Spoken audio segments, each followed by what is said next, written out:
raadiyoo bilisummaa Oromooti. Raadiyoon bilisummaa Oromoo adda dimokiraatawaa Oromoon qophaa'ee torbanitti guyyaa tokko guyyaa roobii sa'a tokkoof sagantaa dhaggeeffattoota isaatiif dhiyeetudha. Raadiyoon bilisummaa Oromoo sagantaa isaa kana keessatti sochii adda dimokiraatawaa Oromoo gaggeessuu fi waliigala qabsoo sabni Oromoo mirga isaa deeffachiif taasisu irratti kan xiyyeeffatu yoo ta'u, itti dabalees aadaa seenaa fi ogbarruu Oromoo irratti gadi fageenyaan hojjeta. Kun raadiyoo bilisummaa Oromooti.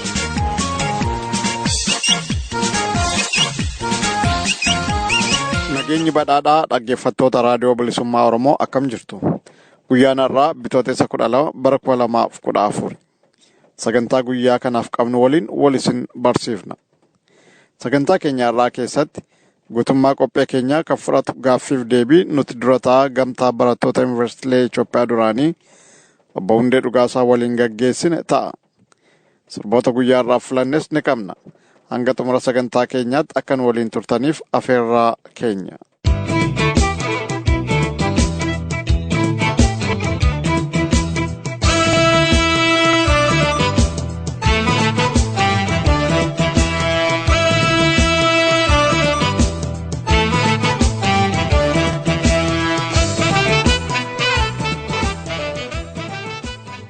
Dhaggeeffattoota keenyaa kanatti aansee gaaffiif deebii Obbo Hundee Dhugaasaa waliin gaggeessinetti isin dabarsina. Keessummaan keenya Obbo Hundee Dhugaasaa Yuunivarsiitii Jimmaatti pirezidaantii gamtaa barattoota Oromoo ta'uun sochii barattoonni Oromoo gaaffii mirgaa kaasaa turan durummaan kan gaggeessaa ture yoo ta'u, akkasumas gamtaa barattoota Yuunivarsiitii Itoophiyaattis dura taa'aa ta'uun marsaa lamaaf kan tajaajiledha. Erga biyyaa bahee boodas sochii hawaasa Oromoo adda addaa keessatti qooda fudhachaa ture.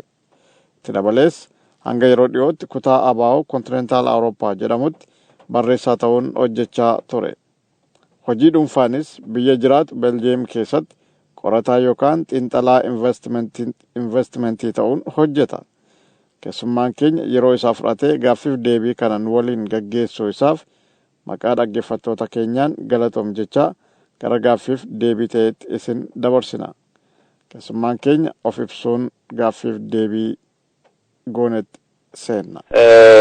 Gaarii dhagaa ani Hundee Dhugaasaan jedhama.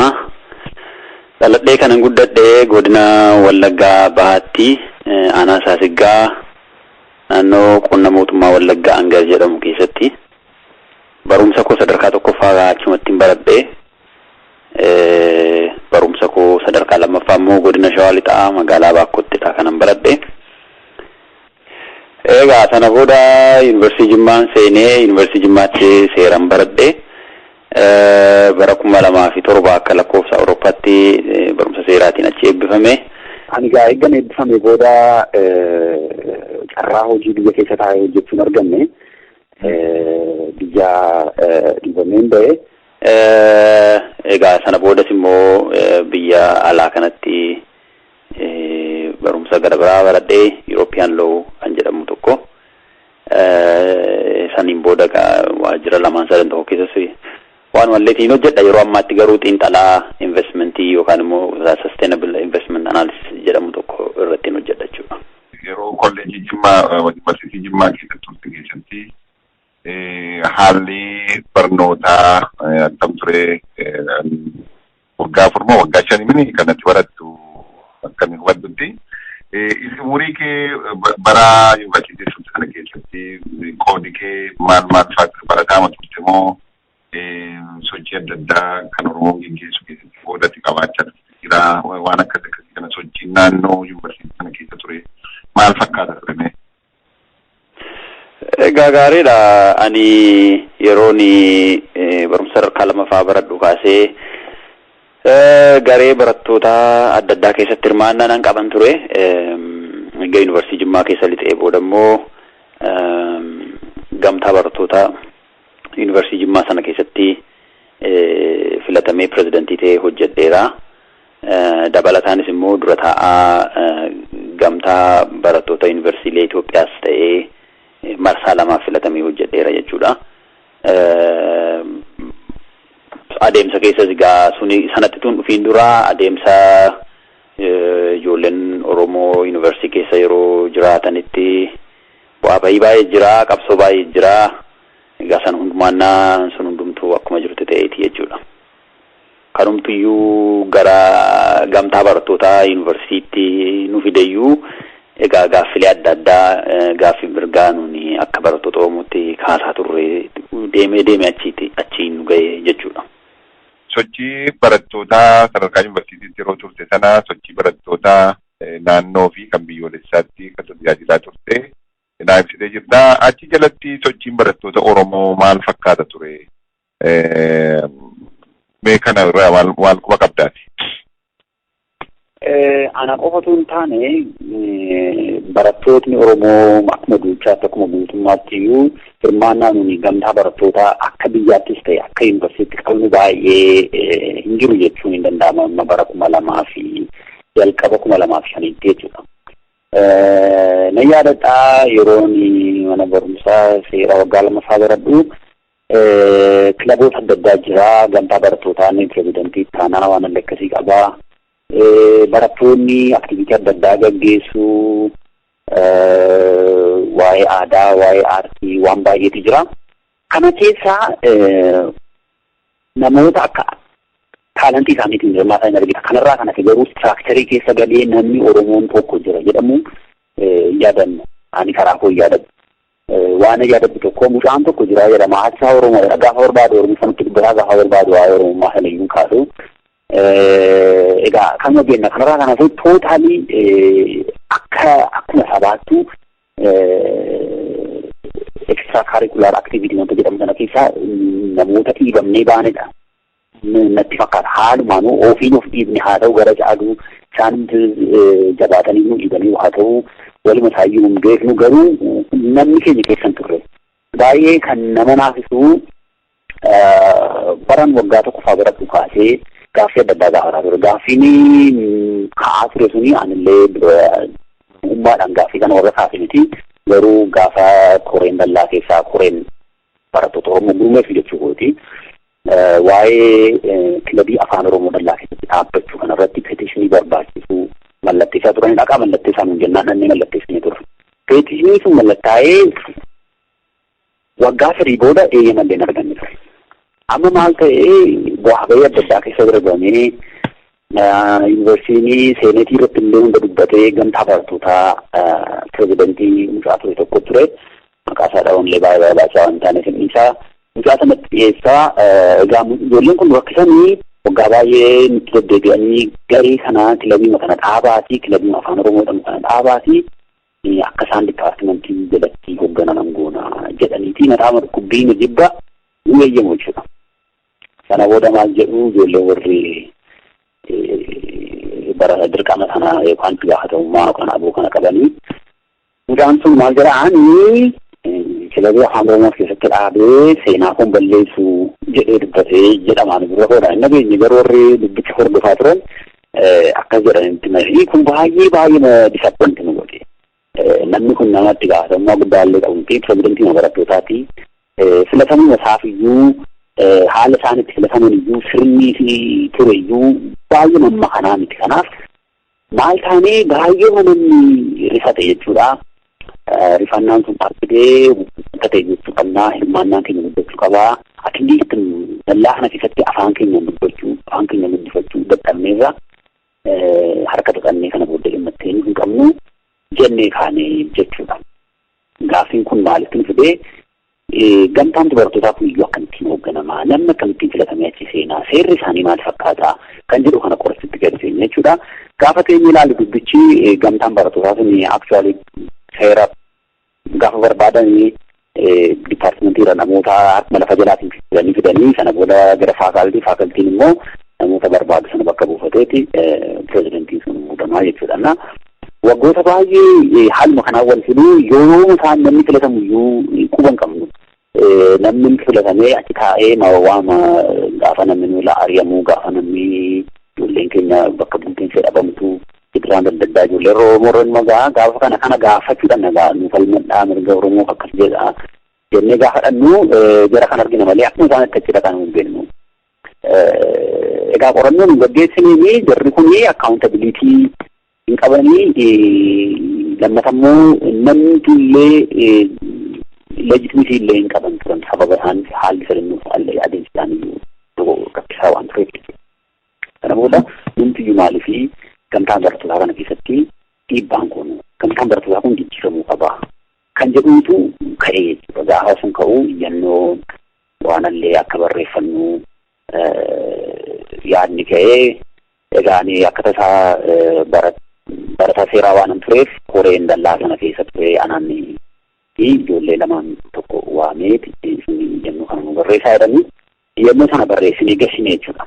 Gaafa iyyannoo sana barreessinee gashinu naasuu guddaa fide jennuun suni haqa baay'ee of keessaa qaba ture.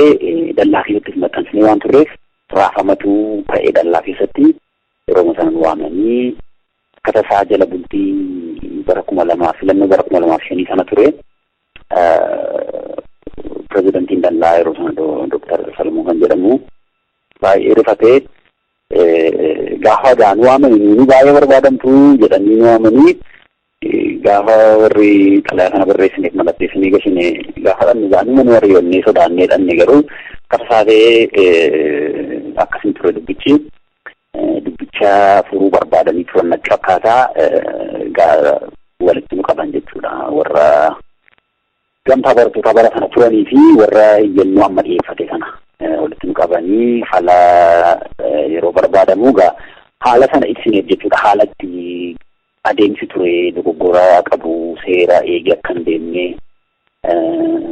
legitimeesii akka hin qabaanne nunis immoo wantoota akkasitti deemu kana akka nu rikognaayiz hin goonee fi adeemsi sirrachuu akka qabu pirezidanticha gaafa amansiisnu rattina karaa garee gumii afaan Oromoo dhaabu kanaanis nurra geessan bal'inaan ibsanne jechuudha. Rifoormii wayii gaggeeffamu akka qabu dhiibbaa guddaa gaggeessine sana booda rifoormiin sun akka gaggeeffamu koreen dhaabatee koreen sun riferendamii gaggeesse riferendamii booda pirezidantaal elekshiiniitu gaggeeffame jechuudha. Seera illee baafne sana booda seera sanarratti riferendamiin gaggeeffameetu egaa for the first time kan seera sana raggaasisnee akka seera sanatti gaafa pirezidantaal siistamiitu raggaasifame ture yaadadhaa. Gaafa filannoon gaggeeffamu ba'anii bakka bu'aa ta'ee filatame jechuun garee tokko bakka buutee hin dorgomtu actually garuu nama beekama ture. Ani Oromoo akkan ta'e hin beekama ture. Ijoolleen Oromoo baay'inaan na filtee warri saboonni gara biraanis ga'umsumaa waan na filaa sana irratti hirmaanneef saboonni gara biraa baay'eenis na filanii turanii. Sababa kanaaf for the first time karaa isaaf bilisa ta'een gamtaa barattootaa gurmaa'e sana keessatti pirezidantii ta'een filatame jechuudha.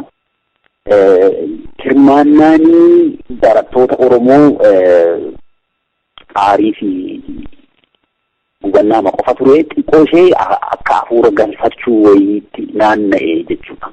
At least dallaa kana keessatti at least waa'ee afaanii fi eenyummaa irratti at least waa'ee wal gargaaruu irratti at least haqa malee namatti muramuu sana irratti hojii nama tokko hojjetamuu danda'eera jechuudha. Sun egaa limitii mataa isaa hin qabaata. Atis akkuma beektus riiskiin seekiyuritii jira yeroo tokko dallaa cabsanii yeroo seenan jira warri seekiyuritii. Wantoota baay'ee qaba of keessaa garuu haa ta'u wanti hundumtuu rilaatiivlii yoo ilaalte faayidaa mataa isaa qabaateera jedhee yaada. Baay'ee gaariidha. Galatoom. Egaa kanuma wal qabatee achi keessaa bahin gaaffii tokkotti gaafadha. Duraanii waa tokko naa kaaftee turte yeroo mooraa sana keessatti dhiibbaan adda addaa ga'u yeroo ati filamte sana namoonni sabooti biraaf jette. Sabooti biraa jennu kuni saboota Oromoo hin ta'in, Amaara hin ta'in yookaan Tigree hin ta'in saboota kibbaa fi naannoo wanni Oromoo wajjin wal fakkaatan ta'utti fudhadha. Barattoota Oromoos haa ta'u saboonni namoota gurmuu Oromoo irraa mufii qabanii alatti gara Oromoo dhaabbatan kanarratti hojiin hojjetamaa ture. Hubannaan keessattuu ijoolleen saboota cunqurfamoo keessattuu saboota gara kibbaa keessaa dhufan kuni hariiroo isaan Oromoo wajjin qabanii fi hirmannaan isaan yeroo miidhaan ijoollee Oromoo irra ga'u qaban maal fakkaata ture? Kana bifa gabaabaatiin yoo natti himte hundi. Egaa waanuma beekamu tokko jira. Haqni tokko Oromoo sabni kaaniin sodaata. Waan Oromoon barbaadu kan ifatti hin beekan. Oromoon maaliif akka gaaffii adda addaa yeroo adda addaatti kaasu kana yoo amma tokko irra keessa isaa beekan iyyuu keessa isaa waan hin beekneef sodaa guddaa qabu. Nunis ingeejii goonee yeroota kana itti siqnee yaada keenya itti mannee wajjin dhaabbattaa kana deemnu gaafa lolannee kaanuu qofaama lolannee kaanaa namoota kaan ofitti qabuutti walii wajjin hojjechuu irratti ofii wajjin hojjechiisuu irratti hojjenni baay'ee xiqqoodha. Sababa kanaaf hirmaannaa isaan wajjin qaban muraasadha. Haa ta'u garuu yeroo sana keessattuu wanti naa gale tokko walitti siquudhaan yeroota kana ingeeji gochuudhaan wanta irraa buufanne baay'ee jira. Ijoolleen Somaalee turaniiru, ijoolleen Affaar turaniiru fakkeenyaaf ijoolleen naannoo Kibbaa turaniiru. Baay'een isaanii wajjin dhaabataniiru yeroo sana garuu hojii irratti hojjetaniitu akkasumatti hin dhufne wanti suni poolitikaa riivooluushinii guddaadha jedhee yaada karaa kudhallittii kana keessatti akka waan laaboraatoorii Itoophiyaa wayiiti yuunivarsiitii Itoophiyaa kana yoo argite because yuunivarsiitii Jimmaadhaan maqaadhaaf malee biyya hundumaatiif proportioniidha. Sababa kana Itoophiyaa achi keessatti arguu dandeessa. Saayizii Itoophiyaa achi keessatti argita. Kanaaf wanti hojjetame bu'aa argamsiisuu hin danda'an. Ingeejimentiin yeroo fixaa obsa fixachiisaa because imeejiin Oromoo imeejiin negatiivii ta'edha. Achi keessattis yoo ta'e baalattis yoo ta'e. Garuu itti fixee yeroo hojjettu hojiidhaanis wanna agarsiisu irratti hundaa'anii baay'ee understanding gaarii Oromoo horataa dhufan yoo in the recent times. Season amma akkan yaalii kollee beekutti ijoolleen Oromoodha baay'inaan kan gamtaa kana keessatti filatamanii. Egaa namatti adda addaa akkasitti handal gootu authority kana qabaachuu qofa kan hin taane garuu akkasitti hojii kana hojjettuuf akkati namoota kaanii wajjin hojjettu murteessaadha. Egaa haala kanaan hin ilaalan jeneraalidha wanta ani jechuu danda'u garuu hojii guddaa barbaadamayyuu saboota kaanii wajjin saboota kaan ofitti butuu irratti hojiin hojjetamu ammayyuu karaa walakkaa ga'eera jedhee yaada.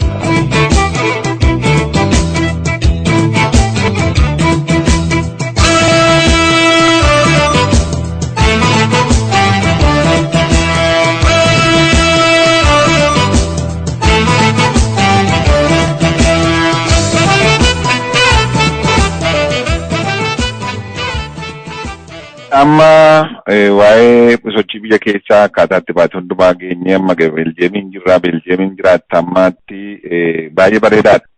Mee gaaffii tokkoon si gaafadha biyya keessa teessanii yeroo qabsoo kana finiinsaa turtanii qabsoon bakka irraa jalqaberraa sochiin barattoota bakka irraa jalqaberraa ammatti guyyaati biyyaa bahuuf murteeffatte jechaadha. Yeroodhaa yerootti guddataa deemaa ture moo hacuuccaan itti baay'achuudhaan laaffataa deemaa ture kana bifa gabaabduudhaan guddataa deemaa ture yookaan hacuuccaadhaan gadi qabamaa ture kan jedhu yoo guddataa deemaa ture ta'e sadarkaa ammaatti maalirra ga'uu danda'a kan jedhu qabdan. Ani cunqursaan guddataa deemeera hin jedha karaa koon.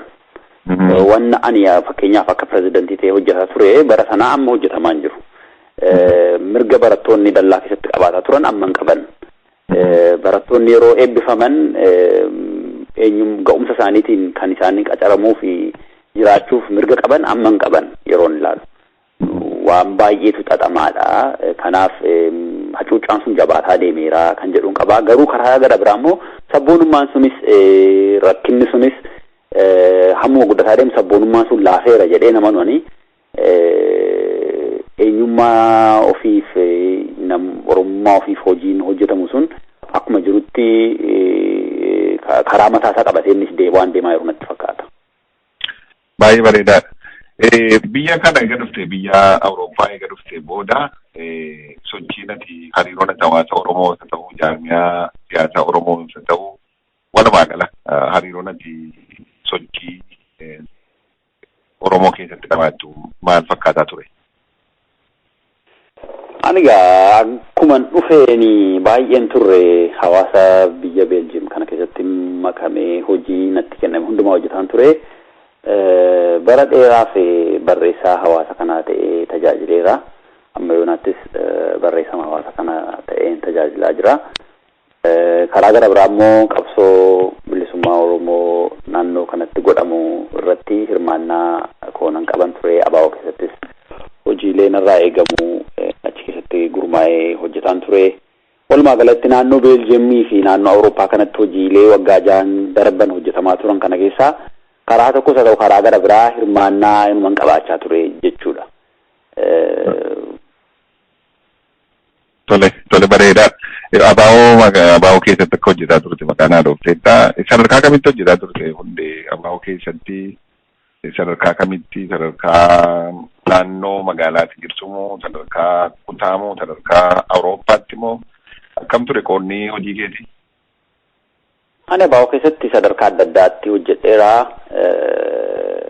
Akka miseensaattis sana booda immoo konyaama keenya keessatti barreessaa ta'ee hojjedheera. Sana booda itti gaafatamaa dippiloomaasii godina Awurooppaa ta'ee hojjedheera. Sana booda barreessaa godina Awurooppaa kana ta'ee hojjedheera jechuudha. Kontinentaal Yuuroop jedhama diviiziniin isaa egaa kontinentaal Yuurooppii kanaaf barreessaas ta'ee hojjedheera jechuudha. Walumaa galatti hamma kana. Baay'ee bareedaadha. Baay'ee gaariidha. Sadarkaa gurguddaa irratti hojjetaa turte. Gumaachite waan xiqqaa mitichaadha. Gaariidha. Tole yeroo biyya keessa teessee naannoo yuunivarsiitii sanatti si deebisaa haala sochii qabsoo uummata Oromoo kan bakkee kanatti geggeeffamu dhagaa turtee fi akka itti dhuftee argite maal fakkaata? Dhugaama dubbachuuf information gaappii guddaatu jira. Waa'ee qabsoo Oromoo biyya alaa kana gaggeeffamu nuun akka guddaatti ilaalla. Waan guddaan tokko akka abdii guddaadhaan eegna wanti tokko akka biyya kanaa nu dhufutti akka biyya alaa kanaa gara biyyaatti dhufutti goone ilaalla. Lakki wanti kunis hin jiru immoo kan nutti hin jiru. Qabsoon achumaa jabaachuudha. Uummanni achumaa wal gurmeessuu qabadhee kan himuus hin jiru. Bara koo keessatti kana nirraanfanne nama tokko qofaadha Profeesarii Ameerikaadhaa dhufe tokko barani pirezidantii Yuunivarsiitii Jimmaa barattoota Yuunivarsiitii Jimmaa ta'ee rakkinoonni tokko gamtaa barattoota Adaamaa keessatti dhalatanii turanii iddoo garaagaraatti yeroo dhalatan nan deeman ture. Achi faa yeroo deeme namni tokkodha bara jireenya koo keessatti kan yaadadhu haqa ala kana jiru hamma tokko kan natti hime. Anis garuu dhugaa sana fudhachuuf naaliqinfamuu hin dandeenye. Maaliif akka nuun itti haqa jiruu fi hubannuu fi haqni jiru waanuma adda addaati jedhee yaada haraaqoo. Akka nuun itti hubanne baay'ee dogoggora yaada haraaqoo wanta ala kana jiru. Haqni jirus immoo himameera natti hin fakkaatu uummatatti. Sababa kanaaf uummanni biyya alaa kun biyya keessa yeroo jiraatu qabsoo biyya alaatti gaggeeffamu kanarraa hawwii fi waa eeguu guddaa qaba. Anis warra sana keessaa tokkon ture jedhee dubbachuu nan danda'a dhugaa dubbachuu. Profeesarichi maal jedhanime? Kan akkasitti maal jedhanime? Waan dhugaadha kun dhugaadha uummati keenya fakkeenyaa fi dhugaatiin himamne jechaa jirra. Nummoo dhugaa himuun dura jiraata. Maal jedhanii maaltu dhugaa ture waan profeesarichi jedhanirraa? Profeesarii kanaan nama abaa'oo keessatti itti gaafatamummaa qabudha ture. Biyya keessa dhufee barsiisaa ta'eera yeroo sanatti.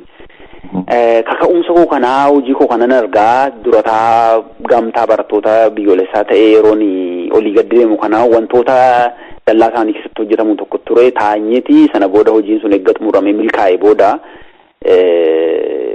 wantoota adda addaa irratti haasaa turre gaafa haasuuf nu keessa koo fi yaada koo hin hubatee sana booda garuu haalli jiru akkasin hawwitan kana miti. Akkasii yoo jabaattanii asumatti wantoota dandeessan uummanni kun waa hojjete malee hankaraa koo wanta ta'e jettu kana baay'ee natti mul'atu jedhe dhugaama dubbachuuf yeroo sana baay'ee taareera namicha sanattanii maaliif ani yaa keessa koo waan jiru sanatti hin odeessine namni kun jedhee yaada karaa koo because akkanitti boggoota baay'ee fi ilaalaa ture fuuldura kootti. Fi akkaataan namichi sun itti qabsoo kana describe naa godhee wanta adda addaa waan natti ta'eef namicha sanatti waa'eedha. Nama gaariidha namni suni. Genuinely natti dubbatee baay'ee amma kanallee gan biyyaa beellee wal quunnamna. Garuu ana sana liqinfamuu hin dandeenye namuma kaanii fuun liqinfama natti hin fakkaatu because haqa nu beeknu sanan turre.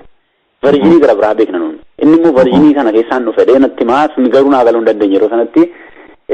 Inni karaa caalu kan inni jedhu ala kanatti baay'inaan namni jireenya mataa isaatiin xaxamaadha jireenyi biyya alaa mataa isaatiin qabsoo mataa isaatii namni keenyas biyya alaa kanatti badaama gurmaa'inaan akkasii yaaddan kanatti hojii gurguddaa sana yaaddan kana hojjetaa hin jiru yoo jabaattanii gurmooftan asumatti wanta jijjiiramuu danda'u hamma tokkollee haa ta'u jijjiiruu dandeessu kan jedhudha gara caaluu gaa diteelii baay'ee qaba garuu gaa walumaa galatti kana fakkaata nama sun jedhu. Tole dhiifama godhi kuntinnoo wannidha wanta baay'ee barbaachisaadha. Profeesara kana eegatiillee wal quunnamneerra jettee biyya Awurooppaa galteellee wal quunnamneerra jette yeroo sana akkatti aartee fi amma garuu akka hubatte ibsiteettaa fi carraa argatte.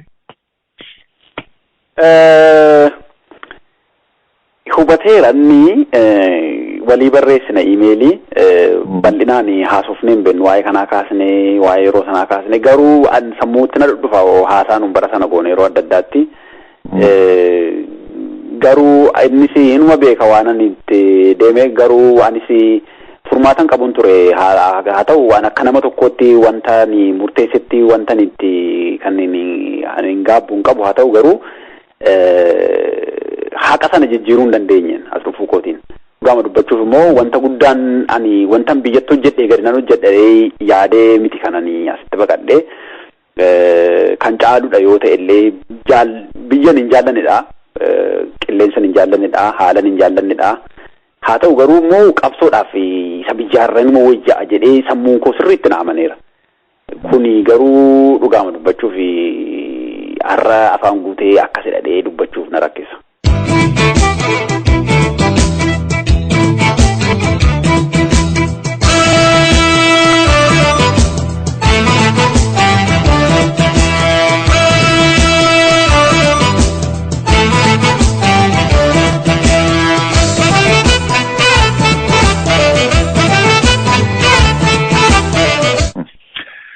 Tole baay'ee bareedaadha.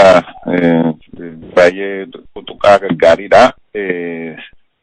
Mee amma tole akkatti biyya teenyeetti yaadaa turreetti argine sochiin biyya bakkee jiru kuni jireenyi biyya alaayyuu dhugaan jiru kana jireenyi biyya alaayyuu dhugaan qabsoodha. Jireenya ofii mo'ataa qabsoo kanatti wanni godhanii gurmaa'uni. Lammatas immoo ani beeku akka hubannaa kootiitti Oromoon yoo dhibbeentaa yookaan persenteejiidhaan keenye lakkoobsa guddaatu biyya bakkee kana jira jechuun hin danda'amu. Lakkoobsa uummata Oromootiin yeroo wal bira qabdee ilaaltu akka kanattis wanni ta'anii eeguunis xiqqoo gaa waanuma akka haalatti guddanneef naannoo iddoo abdatan dhibuurraan qabu natti fakkaata.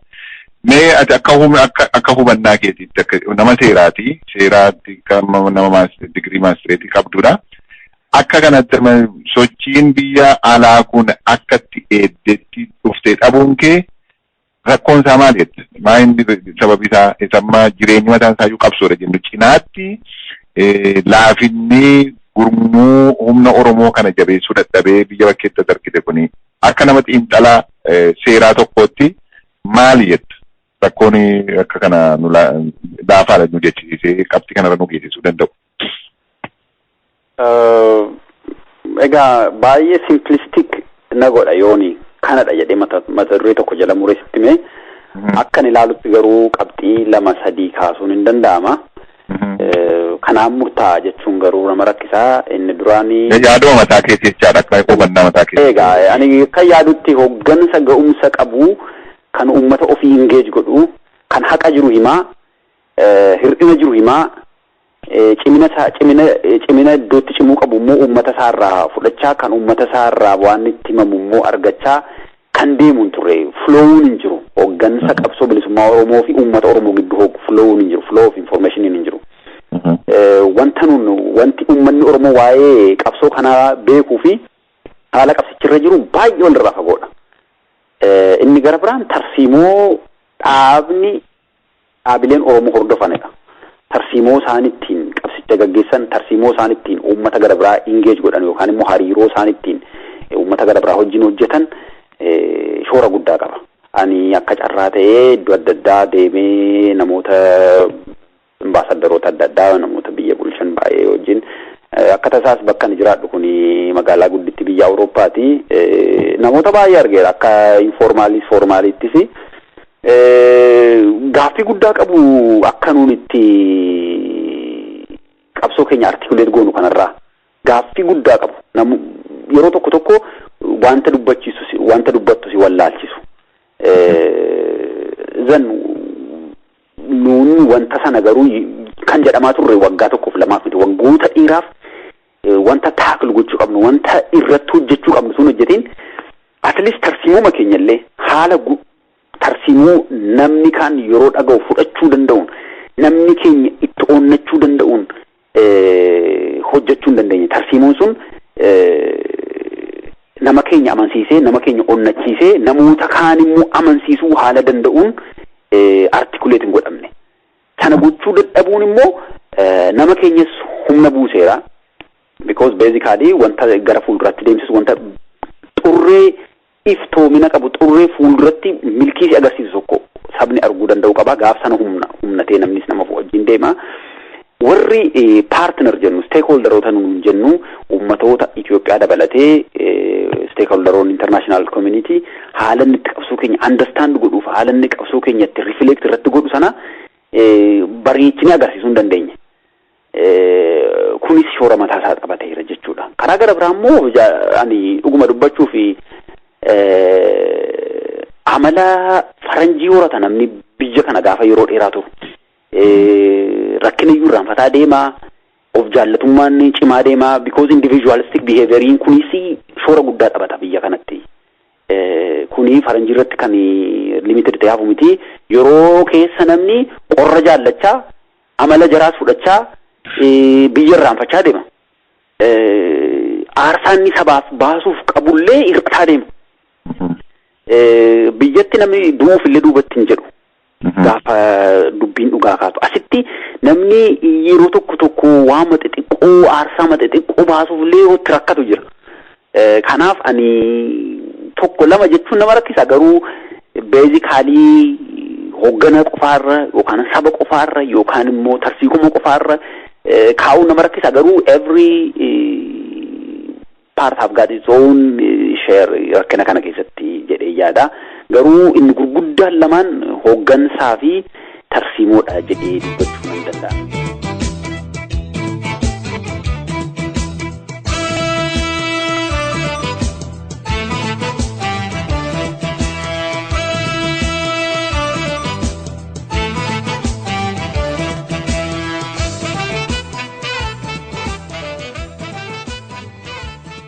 Dhaggeeffattoota keenya sagantaa keenya kanarratti yaada yookaan gaaffii yoo qabaattaniif karaa teessoo websaayitii keenyaa www.oromodemocraticfront.org akkasumas kanneen nuuf bilbiluuf isinii mijatu lakkoofsa bilbila keenyaa 424-938-2427 nuuf bilbiluun dhaamsa keessan nuuf dhiisa. Akkasumas karaa lakkoofsa saanduqa poostaa keenyaa Oromo Democratic Front lakkoofsa saanduqa poostaa 5624 Washington DC 22242 jechuun dhaamsa qabdan nuuf erguu dandeessu. Irraan deebi'aa Oromo Democratic Front lakkoofsa saanduqa poostaa 5624 Washington DC 22242 jechuun dhaamsa qabdan nuuf erguu dandeessu.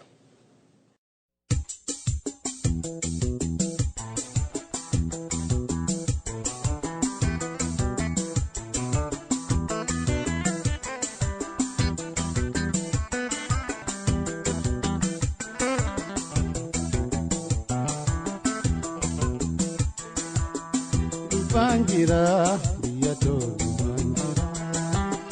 Dupangira kuleto Dupangira hermeto Dupangira kuleto Dupangira biyato aratu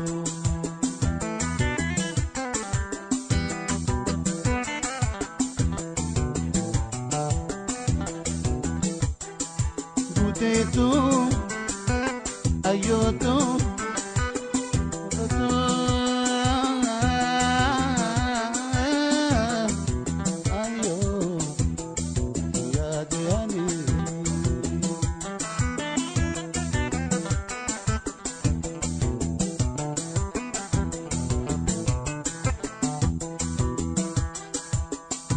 Janji arkuda Dupangira ya jamara sodaadheeti sibiira gayuudha dhufaan jira wareega gaafatti dhufaan jira gatii lubbuu kannee dhufaan jira rabbii of kanneeti dhufaan jira lubbootan deebi'u dhufaan jira rabbi kakaddeeti dhufaan jira biyya too dhufaan jira ayyooto dhufaan jira harmeeto dhufaan jira kulleeto dhufaan jira biyyato haadhato.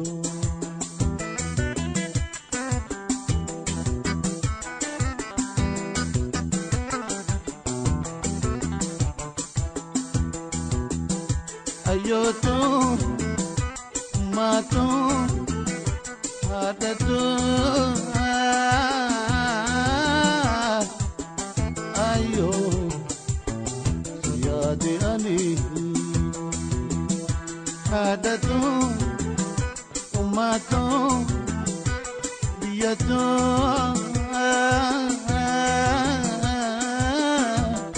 ayyoo siyaade ani.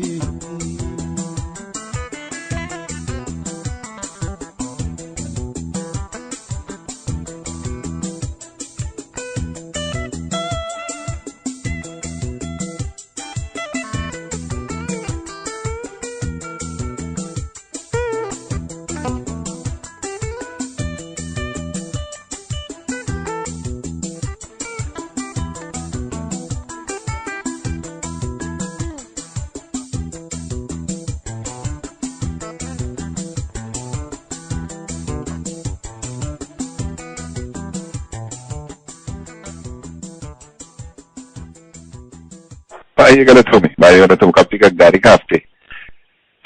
Tole amma itti gaafatamummaati sadarkaa Awurooppaatti qabaachaa turte keessatti hojii dippiloomaasii akka hojjetaa turtee fi ammas immoo haala hojiina ta'uu haaluma hojii dhaabaana ta'uu hin beeku namoota adda addaa arguu fi wajjinaa ta'uudhaa fi carraa argatteen tureessa keessumaa warroota adii kana warroota adii yeroo jennu gaa adiima bifaan jenna miti namoota sadarkaa hubannaa gurguddaa qabaatanii dantaa biyyattii sanarraa qabaachuu danda'anii waa'een biyya sanaa isaan ilaaltu ta'uu danda'a. Isaan kun tole tarsiimoo keenyarraa rakkina qabu tarsiimoo keenyarraa rakkina qabu mee naannoon isaanitti rakkina qabanii sila yeroo dubbattee anumattuu yeroo tokko gaaffinatti ta'aa ture jetta. Maal ture naannoon isaan baay'ee deddeebisanii kan isaan utuu kana ta'ee jedhanii akeekanii sila isaaniinis immoo nuuf tumsiisuu danda'a kan jedhanii isaan deddeebisanii kaasanii maal ture? Tarsiimoo nu hordofnu keessaa. Baay'ee gaariidha. Nuun yeroo hundumaa kan deebinu ilaa kunoo mootummaan Itoophiyaa bulchaa jiru abbaa irreedha. Uummanni keenya cuucamaa jira. Rakkina akkasii qabna. Hojiin dhaabadhaa jenna. Sana booda maal jedhu isaanii mootummaan abbaa irreedha. Rakkina qabaa. Beenna kana. Garuu mootummaan kun mootummaa stabilitii qabudha. Mootummaa poolisii comprehensive ta'e baasee at least perfectly hojiirra oolchuu dadhabellee wanta tokko gochaa jirudha. Isin garuu amma yeroo dhuftan waa'ee Oromoo qofaadhaan itti dubbattu. Rakkinuma Oromoo qofaadha kan isin kaastanii. Pilaanii isin sabittiif qabdan maalidha?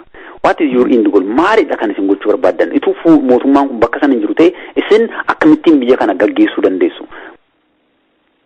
Wanta bal'aa fi ifaa fi hunda galeessa ta'e akka itti agarsiisnu barbaadu. Yeroo baay'ee kanatti agarsiisuuf hin rakkan haaluma barreeffamee jiru wantoota waan dhaaba keenya ibsurraa kan ka'e fi waaluma baay'ee irraa yoo ka'e kana amansiisuun yerootti nama rakkisutu jira. Gara caalu isaan kan jedhanii Oromoon saba guddaadha. Oromoon saba guddaa ta'etu jiru immoo gidiraan guddaan kun irra ga'aa jira. Garuu responsibility guddummaan kun fiduu fudhachuu qabaa jedhu san. mirga qofa miti guddummaan kun kan inni fidu responsibility dhasidha. Sabootni gara biraan Oromoodhaan alatti viability isaan qabanii xiqqoodha jedhanii amanuna.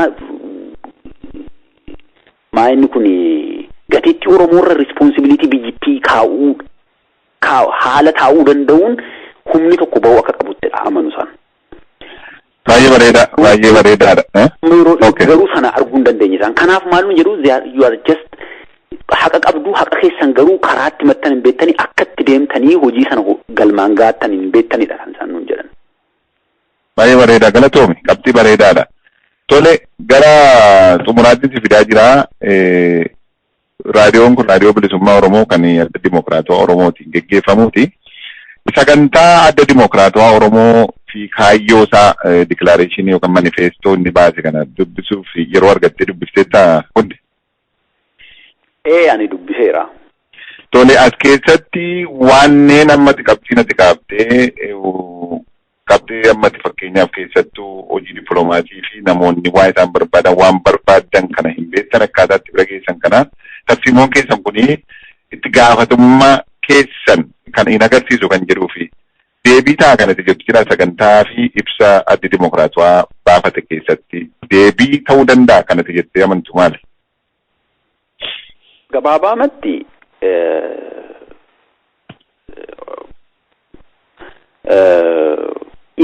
ifattii fi haala ifaaf bilisa ta'een federeeshiniin biyyittiin qabdu sun duraa jalqabee misunderstood haala ta'een jira ture. Federeeshinii sana haala rakkinanni qabu irraa qoranii haalatti federeeshinii nu hojjechiisuu danda'u. Federeeshinii saboota hundumaaf gaarii ta'u tokko agarsiisuu danda'eera seerri ittiin bulmaataa kun yookaan immoo political programming ODF fuucharii bareedaa Itoophiyaan qabaachuu dandeessu. Sabootni Itoophiyaa walii wajjin qabaachuu danda'an agarsiiseera jedheen amana. Ifatti federeeshiniin walqixxummaa irratti hundaa'e. Federeeshiniin haala qabatamaa uummatichaaf biyyichaa irratti hundaa'ee saba kanaaf deebii hin ta'a jedhee kaa'eera. Kun hojii guddaadha jedhee amanan. Political structure isaanii as keessatti jechuudha. Kanaaf kun deebii guddaadha. Eenyummaa biyyittii, seenaa biyyittii, haala qabatamaa biyyittii uummatoota ishee saboota kaan ituu hin gaddisiisin mirga Oromoo guutummaatti haala inni itti deebisuu danda'u. Ituu international stakeholderoonni hin dallanin Oromoon karaa inni itti guutummaatti gammaduu danda'u, mirga isaa itti kabachiifachuu danda'u kan ifatti kaa'edha jedheen ilaam amanan. Yoo laalte waa'ee political structure isaa yoo laalte wantoota gara biraanis jira. Fakkeenyaaf amma wantoota gurguddaa, wantoota baay'ee, wantoota rakkisaa ta'an biyyattii keessatti wantoota xaxaa ta'anii ta'an gara fuulduraatti furmaata kan mootummichumaaf iyyuu kiluu guddaa kan agarsiise abdii biyyittiiti jedheen ilaala. Haala kanaan yeroo ilaalu abdii uummata biyyittii sanaati jedheen ilaala. Baay'ee bareeda. Qabxiin kaani kan amma akka sagantaa adda dimokiraatawaa Oromoof ibsataa keessatti ifame qabxii bareedaa ati kaaftee waa'ee piroofeesarichi dhufee biyyatti si himee si mufachiise kana qabsoo kana biyyatti galchuudha. Kanaaf deebii ta'a jedhee wanni ta'a kuni sagantaa yeroo gabaabaa waggaa lamaan kana keessatti addi dimokiraatawaa Oromoo qabsoo kana uummata isaa gidduutti galchee uummata isaa wajjin qabsaa'uu fi qabsoo kun immoo lafa dhimmi isaa jiru abbaan jiru keessatti gadi dhaabuudha kan jedhudha. Gama sanaanis gaaffii yookaan waan amma sochii isin godhaa turtan kana keessatti dhaabii jabaan akkasii osoo jiraate gumaacha inni gochuu danda'u akka deebii tokkotti hin fudhadha jechaadha. Mee uummanni Oromoo dhaaba kanaaf ilaalchi inni qabaachuu qaba. Baay'ee wanni wal faalleessatu jira. Hubannaa wal faalleessatu jira. Akkaataan namootichi Itoophiyaa kana hiikkatan iyyuu Itoophiyaadhuma kan Oromoo cunqursaa turte kana kan Oromoon Oromummaa isaarraa ejjetaa turte sana sammuu keessa jira. Akkuma sana jechaadha. Hiika Itoophiyummaa kana iyyuu namooti hiika adda addaatti kennuudhaani hiika sagantaa adda dimokiraatawaa Oromoo akka malee hiikkatan ni jiru. Kana irratti uummanni dhaaba kanaaf ilaalchinni qabaachuu qabu maal akka ta'u fedha ofirraa kaaftee jechaadha. Mee ofii keetii jalqaba reaakshiniin kee maal ture? Dhaabi kun eega dhaabbatee waggaa fixeera almost amma torban qotafa waggaa fixeera jechuu dandeenya. Yeroo sagantaan siyaasaa kun as ba'ee fi yeroo ammatti deemtee haala jiru keessa hubannaa dhufne kana keessatti yeroo jalqaba dhageessee fi adeemsa keessa waan argite irraa maal irraa barattamu? Dhaabi kun garamitti adeemaa jira? Dhaabi kun guddina maalii agarsiisaa jira jettee lafa kaa'uu dandeessi? Hubannaa qabdurra. Ani duraan dursa namni Oromoo ta'e hundumtuu kaayyoo siyaasaa dhaaba kana dura dubbisuu qabadhe namanan. Hojiin dura ani hojjedhe dura ani kakootti waanan godhe dura political programii isaan dubbise. Gaafan dubbisuu iftoominatti wanta ani hubachuu qabu hubadheera karaa koon. Baay'ee kan nama dhibu rakkinni guddaan dhalataa jiru namni waan jiru dubbisetu hin ta'in waan dhagaheerraa ka'eetu yaada kennaa jira. Namni baay'een sababa kanaafi wanta ti dhageesse immoo yeroo baay'ee wanta itti dabalame wanta irraa hir'ate qaba. Kanaaf namni ofiisaatiin arguu qaba, ofiisaatiin dubbisuu qaba. Wanta barreeffamiin faadha kan namni irratti xiinxala adda addaa yeroo kennu dhageenyu. Yeroo inni balaaleffatu kanatti argitu yookaan immoo yeroo inni mormu kanatti argitu jechuudha. Wanta mormamuu hin qabne faa morma. Waa'ee afaanii yoo laaltee, waa'ee federeeshinichaa yoo laaltee kan istaatasii amma jirurra ol butudha malee akka nu hubadhutti political structure sana literally legally speaking yoo laalte an confederationitti ol buteen jedha malee federation irraa gaxxinneessa iyyuu natti hin fakkaatu. Waa'ee afaanii, waa'ee saboota biyyittii, waa'ee istaatasii Oromoon Itoophiyaa fuulduraa keessatti qabaachuu qabu haala inni itti faawundeeshinii godhee kaa'ee kan uummanni Oromoo itti mirqaanuu qabudha malee kan uummanni Oromoo itti afaan wal faajjeessuu qabu natti hin fakkaatu. Kanumaan durayyuu aadaan dhaabonni siyaasaa irratti sababa adda addaatiin walitti duuluuf qaban kuni iddoo tokko dhaabachuu qaba. Gaarii miti.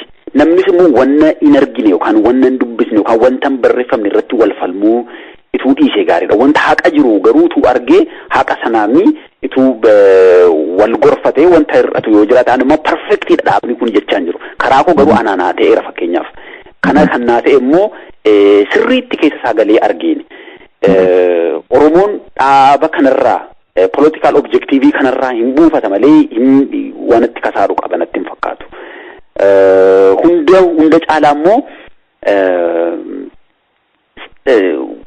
wanti maaltu jira beektaa everything or nothing warri jedhan jiru.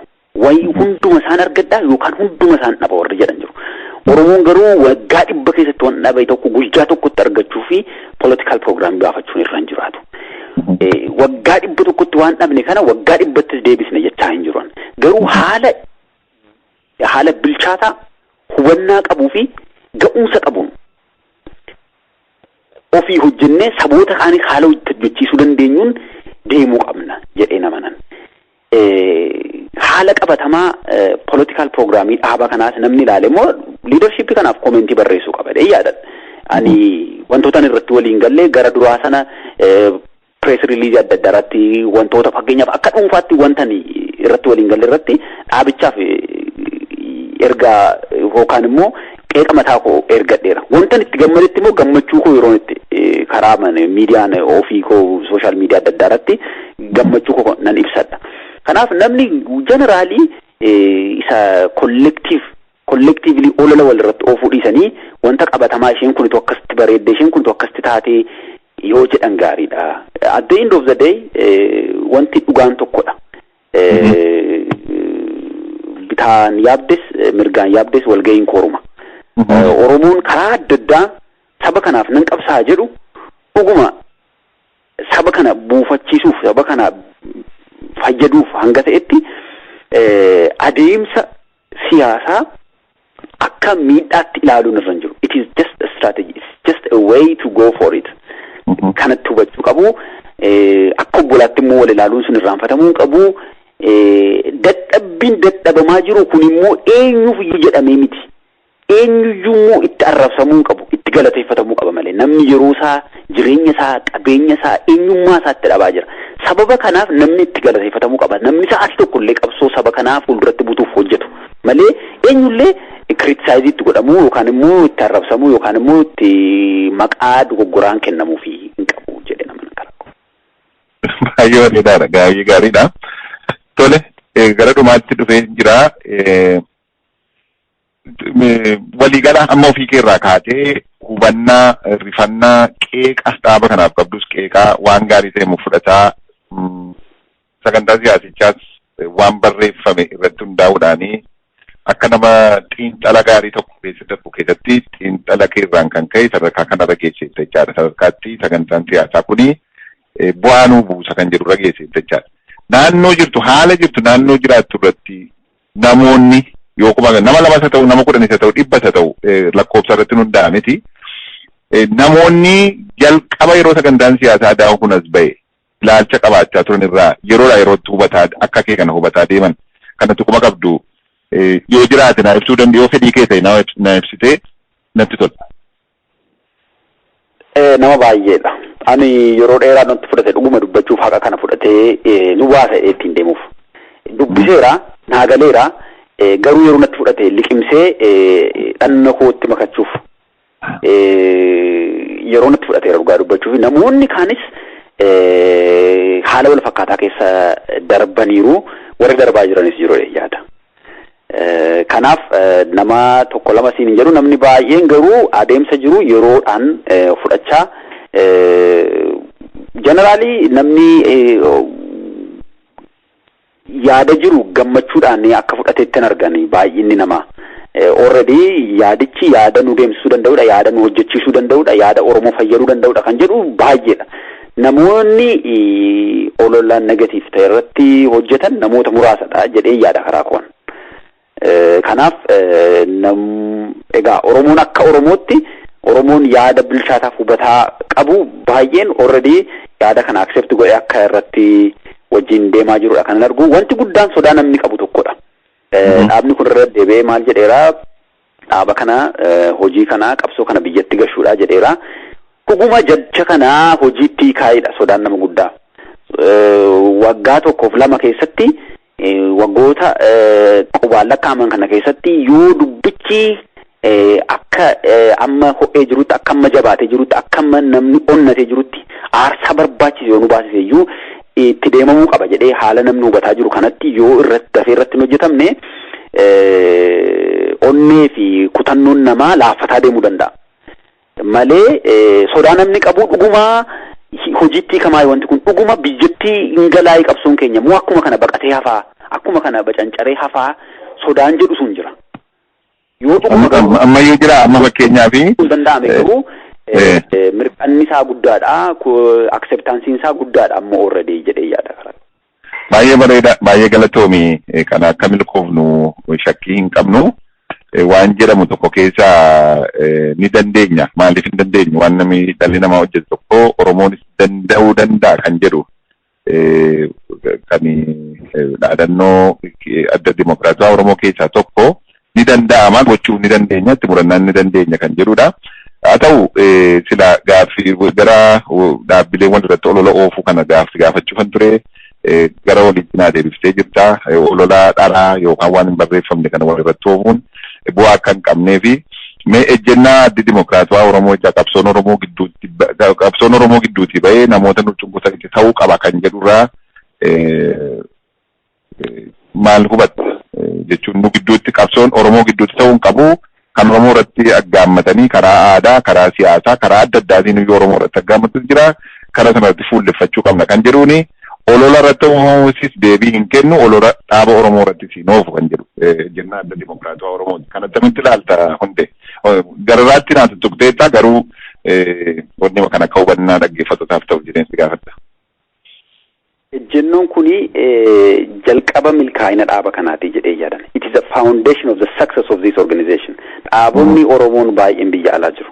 Baay'een isaanii garuu ituu lafaan margiin olola irratti banamaa olola sana dhaachuuf gaafa isaan wal falmanii humni hundumtu kan dhumu olola walirratti oofuudhaan yookaan immoo ana sirriidhaa ituu jedhamu hojiin irraanfatamaa jechuudha.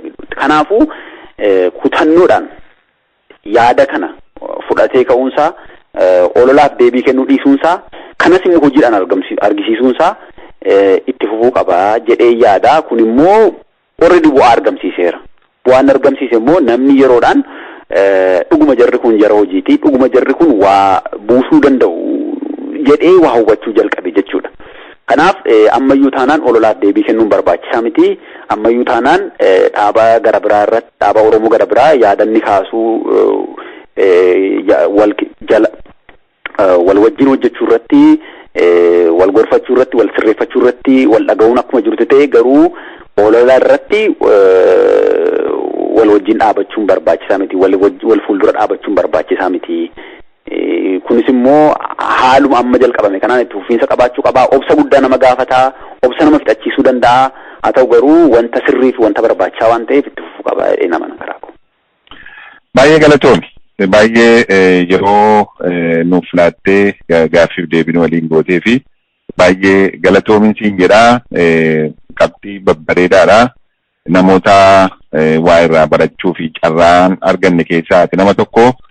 Baay'ee galatoomii dhumarratti dhaamsa kan dagatame kan natti nafini dhaamsan qaba yoo jettu jiraachuu baatee gaaffiif deebii kan koo fixadheen jira. Egaa dhaamsi koo kanumaa warra milkiin waa godhuu Oromoo walaa dhageenyu barri bara Oromooti.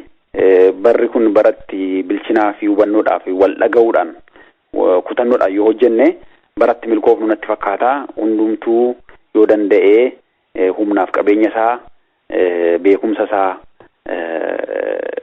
bu'aa Oromoo fayyaduuf haa buusu kan milkiin waa taasisu. Isinis jabaadhaa galatoomaa naaf feeruu keessaniif galatoomaan jedha kanuma.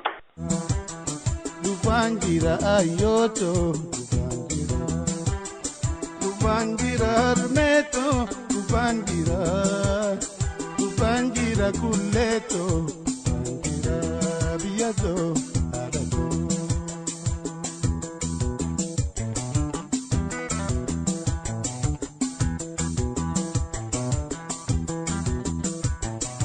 Ayoto Budeto Biyazo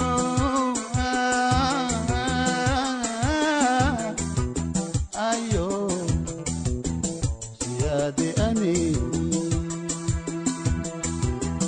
Mato, adatu, mimito,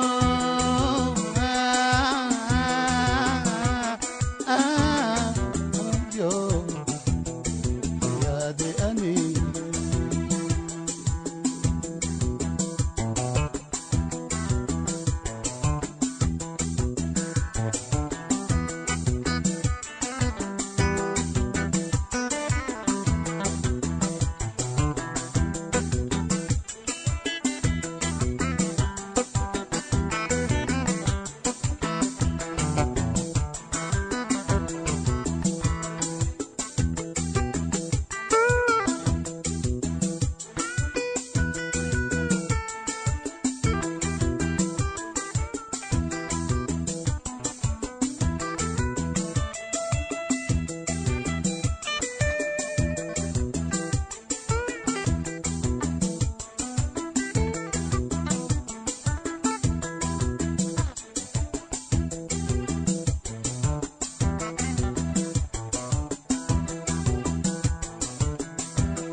Akkatate tate dubangira dubinga baziti dubangira damuhin sobamu dubangira takka sobameti dubangira ayoto nayadin dubangira nagodatteti dubangira sibili somsuda dubangira wayane jabseti dubangira yato dubangira kuleto dubangira harmeto dubangira ayoto dubangira biyato